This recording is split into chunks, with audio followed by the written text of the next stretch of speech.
कभी सोचा है कि सिर्फ शब्दों के सहारे एक पूरी जीती जागती पेंटिंग बना दी जाए? सर्वेश्वर दयाल सक्सेना की एक कमाल की कविता है शाम एक किसान, जो बिल्कुल यही करती है।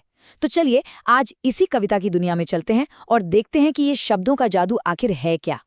सोचिए जरा, क्या ये मुमकिन है कि जाड़े की एक पूरी शाम को एक अकेले इंसान के रूप में इमेजिन किया जा सकता है? मतलब पूरा का पूरा लैंडस्केप एक आदमी की तरह दिखे। ये सुनने में शायद अजीब लगे, पर कवि की कल्पना ने इसी चीज को सच कर दिखाया है। देखिए, इस पूरी कविता की जो नींव है ना, वो एक बहुत ही मजबूत कल्पना पर टिकी है। कवि ने पूरी शाम को एक किसान की तरह देखा है। बस यहीं से सारा जादू शुरू होता है। अच्छा, तो चलिए इस तस्वीर को बनाना शुरू करते हैं। सबसे पहले नजर जाती है पहाड़ पर। अब कवि के लिए ये सिर्फ एक पहाड़ नहीं है, नहीं, ये एक किसान है जो आराम से सुकून से बैठा हुआ है। अब अगर ये किसान है तो इसके सर पर कुछ तो होगा, है ना?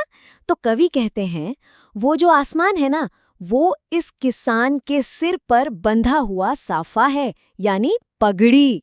देखिए धीरे धीरे ये पिक्चर अब पूरी होने लगी है। और फिर नीचे की तरफ देखें तो वो जो पहाड़ के पास से नदी बह रही है, कवि को वो ऐसी लगती है जैसे उस बैठे हुए किसान ने आराम से अपने घुटनों पर एक चादर ओढ़ रखी हो। सोचकर ही कितना शांत, कितना सुकून भरा मंजर लगता है। तो देखिए, पिक्चर का एक बेसिक आउटलाइन तो तैयार हो गया, एक किसान बैठा है। पर अभी इसमें रंग भरना बाकी है। अब कवि इस शांत सीन में कुछ ऐसी चीजें जोड़ते हैं जिससे इसमें बिल्कुल जान आ जाती है। और अब देखिए ये तस्वीर कैसे और भी जिंदा हो उठती है। पास में जो पलाश के लाल लाल फूल खिले हैं ना, वो कवि के लिए जल रही अंगीठी बन जाते हैं। जो पूरब दिशा से अंधेरा घिर रहा है, वो ऐसा लगता है जैसे भेड़ों का एक झुंड इकट्ठा हो गया हो। और सबसे सबसे कमाल की कल्पना, वो पश्चिम में डूबता हुआ सूरज, वो उस किसान की सुलगती हुई चिलम है। तो अभी तक इस पूरे सीन में सब कुछ बिल्कुल रुका हुआ है, एकदम शांत, जैसे एक पेंटिंग हो। कवि ने एक स्थिर दृश्य बनाया है जिसमें कोई मूवमेंट नहीं है, कोई हलचल नहीं। लेकिन इस गहरे सन्नाटे में अचानक एक मोड़ आता है। एक ऐसी आवाज गूंजती है जो इस पूरे सीन को बदल कर रख देगी।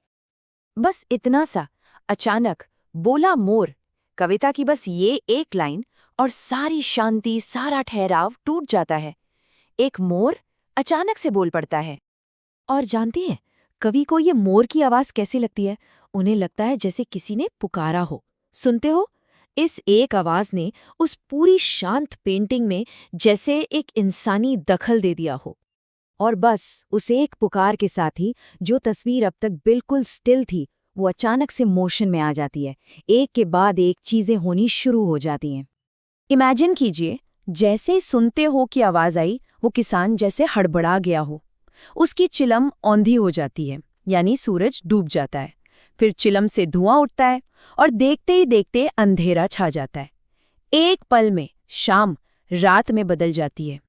और यही इस कविता का सबसे बड़ा टर्निंग पॉइंट है। मोर की सिर्फ एक आवाज ने उस स्थिर दृश्य को एक डायनामिक घटना में बदल दिया। मतलब जो रुकी हुई पेंटिंग थी ना, वो अचानक से एक मूवी की तरह चलने लगी। तो सवाल उठता है कि कवि ने आखिर ये जादू किया कैसे? इसके पीछे की तकनीक क्या है? ऐसे कैसे एक पूरा सीन उन्होंने क्रिएट किया और फिर उसे बदल भी दिया? इसका जवाब है एक लिटरेरी डिवाइस जिसे कहते हैं रूपक, यानी मेटाफोर। इसमें क्या होता है कि दो अलग अलग चीजों को एक ही मान लिया जाता है, उनमें कोई फर्क नहीं रखते।